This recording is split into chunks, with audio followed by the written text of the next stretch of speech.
अस्सलाम वालेकुम बुजुर्गों, दोस्तों और साथी नाजरीन। इस हफ्ते के फ़िक्र नज़र प्रोग्राम में आपका इस्तकबाल है।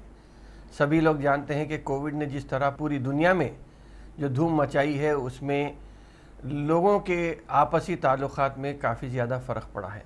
चाहे वो ख़ानदानी ताल्लुक़ात हो या सोशल ताल्लुक़ात हों, या हद तो ये हो गई कि बाज़ जगहों पे शौहर और बीवी के जो ताल्लुक़ात हैं उसमें भी दरार पड़ गई है। दोस्त ना रहा, और ऐसा दिख रहा कि कोई चीज़ 2 साल पुरानी चीज़ आज के ज़माने में एक नई तब्दीली के तौर पे आई है, जिसे लोग ये भी कह रहे हैं कि न्यू नॉर्मल है। तो सऊदी अरब ने भी इस हफ्ते जो ऐलान किया है, सऊदी अरब ने ये कहा है अपने शहरियों से कि वो रेड लिस्ट कंट्रीज़ या जो ममालिक में जहाँ पे कोरोना वायरस ज़्यादा फैल रहा है या वहाँ पे रोक नहीं लगी है, वो रेड लिस्ट कंट्रीज़ को अगर कोई शहरी सऊदी शहरी जाता है तो उसके ऊपर 3 साल की पाबंदी लगेगी, सफरी पाबंदी लगेगी, और इसके अलावा हेफ्टी काफ़ी महंगी जुर्माना भी उनसे उसूल किया जाएगा। रेड लिस्ट कंट्रीज़ में हिंदुस्तान भी है, तुर्की भी है, ईरान भी है, दुबई या यूएई के जो ममालिक है 7 ममालिक वो हैं, सीरिया है, लीबिया है, आर्मीनिया है। खैर ऐसे बहरहाल ये कंट्रीज़ हैं जो रेड लिस्ट में, सऊदी अरब की रेड लिस्ट में शामिल हैं, और वहाँ की सफ़र पर पाबंदी लगाई गई है। सऊदी अरब में आज की तारीख़ में तकरीबन 5.25 लाख के करीब केसेस सऊदी अरब में पॉजिटिव कोरोना केसेस हैं। हिंदुस्तान में अभी भी हम वैक्सीनेशन तो चल रहा है, लेकिन जो फ़िल वक़्त जो बताया जा रहा है कि 40-50 हज़ार के करीब केसेस हैं। सबसे बड़ी बात यह है कि केरला आज हिंदुस्तान में, बल्कि हिंदुत्व नज़रिए रखने वालों के लिए केरला अभी भी हलक की हड्डी बना हुआ है। केरला को लेकर ये कहा जा रहा है कि केरला में सबसे ज़्यादा केसेस दर्ज किए गए हैं, और ये भी कहा जा रहा है कि केरला में चूँकि ईद के ताल्लुक़ से केरला हुकूमत ने नरमी दी थी, इसीलिए शायद केरला में केसेस बढ़ने लगे हैं। खैर कोविड के लिए कोई नई बात नहीं है, इसलिए कि जब कोविड की शुरुआत हुई थी तो तबलीगी जमात को भी यही कहकर बदनाम किया गया था कि तबलीगी जमात के लोग कोविड को फैला रहे हैं। अब केरला, चूँकि केरला में बीजेपी को बहुत ज़्यादा नाकामी हुई है, तो ये कहा जा रहा है कि केरला में भी जो कोविड फैल रहा है, कहीं ईद से इसका ताल्लुक़ तो नहीं है। ईद अपनी जगह है, ईद हो गई है, लेकिन कहीं पर भी हमें इन्वॉल्व करने की एक कोशिश हो रही है। लेकिन आगे अगर जाएंगे तो तेलंगाना की बात करेंगे तो तेलंगाना में बोनाल हो गया है, लेकिन अब गणेश त्यौहार आने वाला है जो महाराष्ट्र और तेलंगाना या साउथ इंडियन स्टेट्स में काफ़ी जोश व खरोश से मनाया जाता है। इसके बाद दशहरा आएगा, उसके बाद दिवाली आएगी। तो खैर ये ईदों का त्यौहार का सीज़न आने वाला है। तो उसमें केरला में एक बात, ये बात कह दूंगा कि केरला में सबसे बड़ी बात यह है कि कोई केस अंडर रिपोर्ट नहीं हो रहा है, और सबसे कम वैक्सीन का वेस्टेज अगर हुआ है तो वो केरला रियासत में हुआ है। शायद इसीलिए केरला में सबसे ज़्यादा केसेस दर्ज किए जा रहे हैं या रजिस्टर हो रहे हैं। खैर बहरहाल बात सऊदी अरब के शहरियों की बात होते हुए ये बात आई थी कि केरला के कोविड की बात आई, केरला से हिंदुस्तान की बात आई, लेकिन सऊदी अरब और हिंदुस्तान के बीच में सबसे बड़ी चीज़ ये है कि सबसे बड़ा मुल्क जो है वो अफ़गानिस्तान है। अफ़गानिस्तान में जो तब्दीली आ रही है, या अमेरिका के भाग जाने के बाद से जो तब्दीली आ रही है, अमेरिका 20 साला जंग जो अफ़गानिस्तान में शुरू किया था वो हार चुका है, और हारने के बाद अफ़गानिस्तान से एग्ज़िट हो गया है। अब अफ़गानिस्तान की अहमियत हमें क्यों है? इसलिए कि अफ़गानिस्तान में अगर सिक्योरिटी बढ़ जाती है या वायलेंस कम हो जाता है अफ़गानिस्तान में, तो ये हिंदुस्तान के लिए बहुत अच्छी चीज़ हो सकती है। लेकिन फ़िल वक़्त जो हालात अफ़गानिस्तान के हैं वो कुछ ठीक नहीं है, और पाकिस्तान, अफ़गानिस्तान और चाइना के जो ताल्लुक़ात हैं उसको लेकर हिंदुस्तान फ़िक्रमंद है। मेरा डर ये है कि अफ़गानिस्तान में हालात बिगड़ने के बाद कहीं ऐसा ना हो कि हिंदुस्तान में, चूँकि 15 अगस्त आ रहा है, और 15 अगस्त के करीब में या 26 जनवरी के करीब में गैर ज़रूरी तौर पे अचानक कोई एक इत्तला मिलती है और कुछ मुसलमानों को उठा लिया जाता है सिक्योरिटी की बुनियाद पे, टेररिस्ट की बुनियाद पे, तो ऐसी चीज़ों में हमें कहीं फिर से मुलविस करने की, तालिबान को, अफ़गानिस्तान को लेकर मुसलमानों का रुझान उस तरफ जा रहा है बोल के ये एक سازش ہو سکتی ہے، ہوتی آئی ہے اور ہو بھی سکتی ہے، تو اس سے بچنا ہمارا بہت ضروری یہ ہے کہ ہم اس سے بچے رہیں۔ تو اب دیکھتے یہ ہیں کہ کس طرح یہ جو حالات ہیں افغانستان کے ہمارے پہ اثر انداز ہو سکتے ہیں، یا ہمیں خاص طور پہ مسلمانوں کو کس طرح یہاں پہ ٹیررزم کے نام پہ ہو یا اندرونی اضطراب آمیز جو کیفیت ہے اس کو لے کر ہمیں کہاں پہ انوالو کیا جا سکتا ہے۔ اگر دیکھیں گے تو ہندوستان نے کیا کیا ہے اپنی ملک کی سلامتی کے لیے۔ مودی آنے کے بعد آپ سی اے اے کی بات لائے تھے جس سے کہ لوگوں میں ایک قسم کی بے چینی ہے، این آر سی کی بات آئی تھی اس کو لے کر بے چینی ہے۔ تو یہ ہندوستان میں جو ڈی سٹیبلٹی لائے ہیں آپ، اس میں سب سے بڑا ایک رول ہے کہ جموں کشمیر میں آپ 370 نافذ کر دیے، جس سے کہ وہاں کے لوگوں کو کافی زیادہ ایک قسم سے آپ پریشانی یا الجھن کا شکار کر کے چھوڑے ہیں۔ ہندوتوا پالیٹکس کو آپ اپنا مرکز بنائے ہیں یا اپنا پولار جو پوری دار و مدار آپ کا ہندوتوا پالیٹکس پہ ہے، لیکن ہندوستان کی ڈی سٹیبلٹی کے لیے بھی فی الوقت کی جو مودی حکومت ہے وہی ذمہ دار ہے۔ اب اس میں سی اے این آر سی افغانستان کی بات ہو گئی، لیکن اس میں سب سے بڑی بات یہ ہے کہ امریکہ جو افغانستان سے گیا ہے، اگر ہم دیکھیں گے تو امریکہ نے کیا کیا ہے۔ امریکہ افغانستان کو چھوڑ کے گیا ہے، لیکن ایک مصیبت، افغانستان کی مصیبت ہندوستان میں بھی دخل اندازی ہو سکتی ہے، یا کسی حد تک افغانستان کا جو اگر وہاں پہ گڑبڑ ہوتی ہے تو اس کا جو اثر پورے خطے میں پڑے گا، اس سے ہندوستان کو بھی ہوشیار رہنا ضروری ہے۔ شاید اسی لیے ہندوستان بھی کافی حد تک اپنی کوشش یہ کر رہا ہے کہ وہ افغانستان سے ہو یا طالبان سے ہو اپنے تعلقات کو کہیں نہ کہیں بحال کرتے ہوئے ہمیں کوئی پریشانی نہ ہو، اس کی ایک کوشش پہل ہندوستان شروع کیا ہے۔ لیکن امریکہ کے تعلق سے یہ بات ضرور ہے کہ امریکہ کے چونکہ سیکریٹری آف اسٹیٹ ہندوستان کا دورہ کر رہے ہیں، اگر امریکہ نے کیا کیا ہے دیکھیں گے تو افغانستان کو تباہ تاراج کیے ہیں آپ۔ اس کے علاوہ کوئی ایسا ملک نہیں ہے جہاں پہ آپ اپنی تباہی اور بربادی کا کوئی چھاپ چھوڑے ہیں، چاہے ایران ہو، عراق ہو، یا مڈل ایسٹ میں کہیں اسرائیل کی بات، اسرائیل کی تائید میں، فلسطین کی مخالفت میں آپ جو کام کیے ہیں، سیریا کو لے کر جو کام کیے ہیں۔ پاکستان البتہ امریکہ کا ضرور دوست رہا ہے، لیکن پاکستان کو جو نقصان ہوا ہے وہ بھی امریکہ کی وجہ سے ہوا ہے۔ سب سے بڑا سبق ہمیں یہ لینا تھا کہ پاکستان کا جو نقصان امریکہ کیا ہے، یا پاکستان کا دوست بن کے امریکہ نے جو نقصان کیا ہے، اس کو دیکھتے ہوئے ہندوستان ہوشیار ہو جانا چاہیے تھا، لیکن ہندوستان اس میں ہوشیار نہیں ہوا۔ ہندوستان اپنے پرانے دوستوں کو، چاہے وہ رشیا بولیے آپ، یا یو ایس ایس آر بولیے، مڈل ایسٹ بولیے، ایران بولیے، ان سب کو چھوڑ کے ہندوستان نے امریکہ کی طرف اپنا کافی سالوں سے امریکہ کی طرف ہم اپنا جھکاؤ کرے ہیں۔ یقیناً امریکہ سپر پاور ہے، لیکن یونی پولار ورلڈ جو ہے وہ ہندوستان کے لیے ٹھیک نہیں ہے۔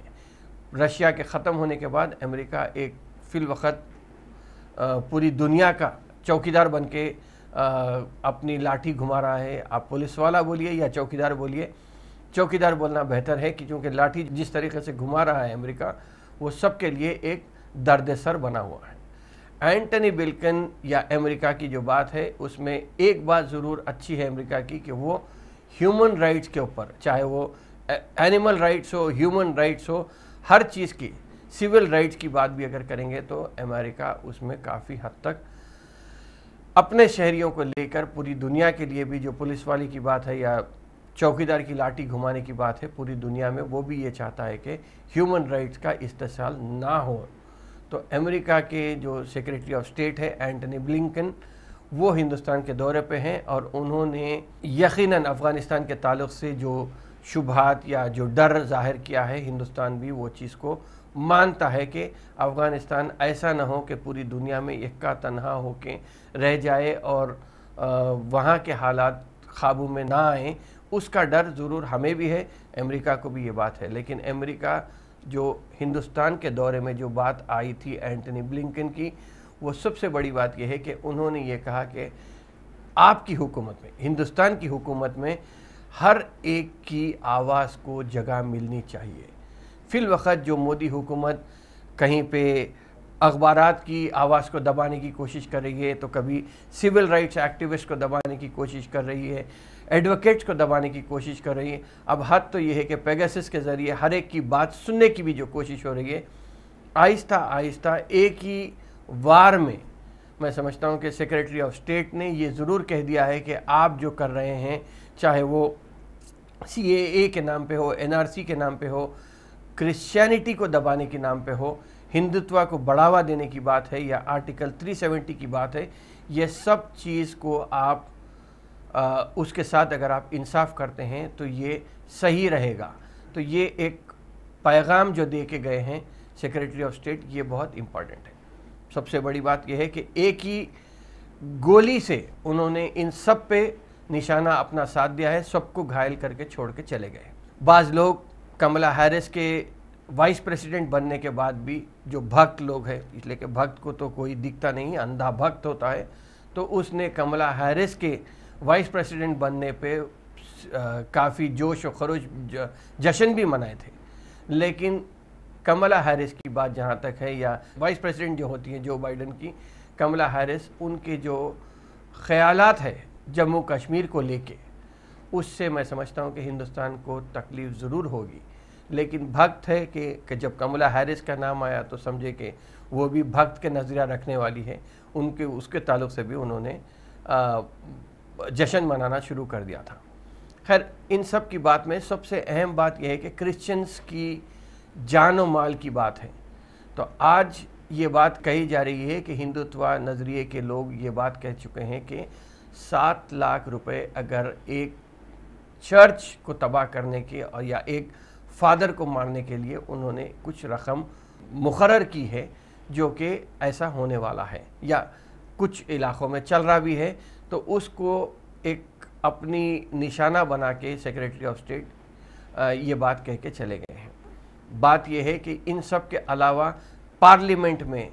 आजकल पार्लियामेंट चल रही है दिल्ली में, सभी लोग 543 MPs वहाँ पे मौजूद हैं पार्लियामेंट में, लेकिन पार्लियामेंट में जो मुद्दा छाया हुआ है या जो मसला आजकल सबसे गर्मा गर्म जिस पे बहस हो रही है, उस पे अगर देखेंगे तो अटेंशन डाइवर्जन गैंग जो है हमारी हुकूमत की, वो फिर से कामयाब हो गई है, क्योंकि अब पार्लियामेंट की कार्रवाई रुक रही है सिर्फ पेगासस सॉफ्टवेयर को ले लेके या लोगों के फ़ोन सुनने में, जिससे कि आवाम का कोई ताल्लुक़ नहीं है। लीडरों के फ़ोन सुने गए थे, कुछ आवाम के लोग या सिविल राइट्स के लोग या एडवोकेट्स के लोग, इनकी बातें सुनी है यकीनन हुकूमत, लेकिन पेगासस को लेकर इतना बड़ा मसला बनाए हैं, जबकि तैयारी तो अपोजिशन की ये थी कि वो राफेल मामले में जो फ्रेंच अदालत ने एक मसला खोला है कि कहाँ पे कितनी रिश्वत की बात आई थी, तो वो मसला पीछे चले गया है और पेगासस फिलवक्त डोमिनेट कर रहा है। हद तो ये है कि अपोजिशन को चाहिए था कि आप पार्लियामेंट की प्रोसीडिंग्स को या पार्लियामेंट को चलने नहीं देना था, जिससे कि अवाम का ताल्लुक़ है। पेट्रोल 105 के ऊपर हो जाता है और पार्लियामेंटेरियन अभी पेगासस के मसले पे उलझे हुए हैं या हुकूमत के साथ उलझ पड़े हैं। राफेल का मामला पीछे चलेगा, पेट्रोल डीजल का मामला पीछे चलेगा, फिर से बात यही आई कि अटेंशन डाइवर्जन गैंग फिर से एक बार कामयाब हो गई है। इन सब के बीच में अगर देखेंगे तो यूपी के इलेक्शन को लेकर भी वहाँ पर भी माहौल काफ़ी गर्म हो रहा है। जिस तरह अंग्रेज़ी में कहा जाता है कि एक आदमी के दिल पे राज करना है तो पेट से आपको रास्ता बनाना पड़ेगा कि इंसान के या मर्द आदमी के दिल को अगर जीतना है तो उसी तरह मैं समझता हूँ कि हिंदुस्तान की पॉलिटिक्स में या हिंदुस्तान की सियासत में अगर भी किसी को दिल्ली में राज करना है तो उसका रास्ता यूपी से गुजरता है, और यूपी में सेक्युलर पार्टी को जिताने के लिए बहुत ज़रूरी है कि हमारा वोट हो, चाहे मुसलमानों के वोट की बात हो या दलित की वोट की बात हो या BC वोट की बात हो। अब तक तो ये हुआ था कि मुस्लिम और यादव वोट एक जगह मिलते थे और समाजवादी पार्टी को जिताते थे। इस मर्तबा क्या होगा, क्योंकि भाग्यदारी संकल्प मोर्चा भी एक आ गया है, मायावती भी ब्राह्मणों की एक बहुत बड़ा सम्मेलन कर चुकी हैं। समाजवादी पार्टी अपनी जीत को यकीनी बनाने की कोशिश कर रही है। कांग्रेस भी वहाँ पे एक अगरचे कि कोई डोमिनेंट फोर्स नहीं है, लेकिन अपने वजूद का एहसास दिलाने में कांग्रेस भी लगी हुई है। बहरहाल यूपी के हद तक ये है कि पैगाम ये है कि अगर मुत्तहिदा तौर पे हम आगे बढ़ते हैं तो यूपी में हम यकीनी तौर पे कामयाबी को अगर वो करना है तो वहाँ पे सेक्युलर पार्टी को लाना ज़रूर पड़ेगा। बात तो यूपी की हो गई, लेकिन अगर हम नीचे हमारी रियासत में आएंगे तो हमारी रियासत में आजकल जो सबसे बड़ा चर्चा या गुफ्तगू हो रही है या मसले को लेकर जो डिबेट्स हो रहे हैं, उसमें देखेंगे तो हुकूमत तेलंगाना या टीआरएस हुकूमत ने जो दलित बंधु स्कीम लाई है उस पे बहुत लोगों का चर्चा है, बहुत लोग इस पे बात कर रहे हैं, ख़ास तौर पे सियासी लोग बहुत ज़्यादा बात कर रहे हैं। एससी ख़ानदान को 10 लाख रुपए देने की बात कर रहे हैं। बात तो अपनी जगह है, आप यकीनन दलितों के साथ इंसाफ कीजिए, दलित सबसे ज़्यादा पिछड़ा हुआ तबका है आज की तारीख़ में, लेकिन इसमें सिर्फ अगर दलित की बात होती है तो मुसलमान कहाँ गए हैं, मुसलमानों का मसला कहाँ गया है, ये सोचने के लिए बहुत ज़रूरी है कि हर एक को सोचना चाहिए कि हम किधर बैठे हैं। क्या हमारी वोट की अहमियत या हमारी आबादी के एतबार से भी अगर हम देखेंगे तो क्या हमारी अहमियत कम हो गई है? क्या वजह है कि 7 एमएलए रखने वाली पार्टी मजलिस वो भी खामोश है? एक अकेला एमपी जो पूरी हिंदुस्तान भर में घूम रहा है, क्यों वो खामोश है? चाहे वो सेक्रेटेरिएट की मस्जिद का मामला हो या माइनॉरिटी बजट का मामला हो या 12% की रिजर्वेशन की बात हो या किसी भी मसले पर लेके क्या वजह है कि मुस्लिम क़यादत यहाँ पे खामोश हो गई है? ये देखना ज़रूर। मुस्लिम इदारों के उसमें देखेंगे तो कोई चेयरमैन अब बरकरार नहीं रहा है। और दूसरी बात यह है कि जो ओहदेदारों की बात, सरकारी मुलाजिमीन की बात अगर देखेंगे तो हर कोई मुस्लिम इदारे में या मुस्लिम हुकूमती इदारा होता है उसमें हर कोई एडिशनल चार्ज पे अपने ओहदे पे वहाँ पे उसको बस पकड़ के बैठा है, एडिशनल चार्ज के तौर पे जिम्मेदारी को लेके बैठा है। क्या बात है कि मुसलमानों का कोई पुरसान हाल क्यों नहीं है?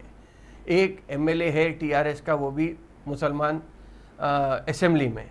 एमएलसीज हैं टीआरएस के लेकिन वो भी खामोश बैठे हैं। हुकूमती सतह पे वो हैं तो अपोजिशन में तो कोई मुसलमानों के बात करने वाला नहीं है, लेकिन जो हलीफ जमात है मजलिस के 7 एमएलए होने के बावजूद भी आज मुसलमानों का ये हाल क्यों हुआ है, ये एक लम्हे फ़िक्र है, सबको सोचना होगा। क्योंकि हमारी इनफरादियत की बात नहीं है, हमारी मजमूई तौर पे एक हमें अगर तरक्की करना है तो हमें बजट का इंतज़ार क्यों करना पड़ता है, जबकि दलितों को अपने तरफ खींचने के लिए 10-10 लाख रुपए एक एक ख़ानदान को देने की बात हो रही है। तो क्या वजह है कि हमारी क़यादत अभी तक खामोश बैठी हुई है? तो हम किस तरह आगे जाएंगे? तो ये एक अहम मसला है कि यहाँ पे क़यादत को उठना होगा। एटलीस्ट कम से कम मुसलमानों के हक़ के लिए आवाज़ उठाने के लिए किसी न किसी को, कब तक गैर सरकारी तंजीमें अखबारात अपने रोल को निभाएंगे, क़यादत का क्या काम है, ये भी एक अहम चीज़ है। जो कि क्यों हम असेंबली तक वेट करें? असेंबली सेशन में ही क्या हम आवाज़ उठाने वाले हैं? असेंबली से हट के भी अगर हम देखेंगे तो क़यादत को आगे बढ़ना चाहिए और जगह जगह जहाँ पर जो रुकावटें आ रही हैं उसे दूर करने के लिए हर एक एमएलए को अपनी जुस्तजू से काम करने की ज़रूरत है, ताकि कौम की भलाई का मसला जहाँ है वहाँ पे आपको कौम को सोचना है, न सिर्फ अपने के खुद अपनी इनफरादी तौर पे अपने आप को खुश करके या अपने काम निकाल लिए और कौम को यतीम व यसीर की तरह छोड़ देंगे। खैर, बस इन चंद बातों के साथ मैं अपनी बात को यहाँ पे ख़त्म करता हूँ। इंशाअल्लाह ताला आइंदा हफ्ते फिर मुलाकात होगी, फिर बात होगी। शुक्रिया, खुदा हाफ़िज़।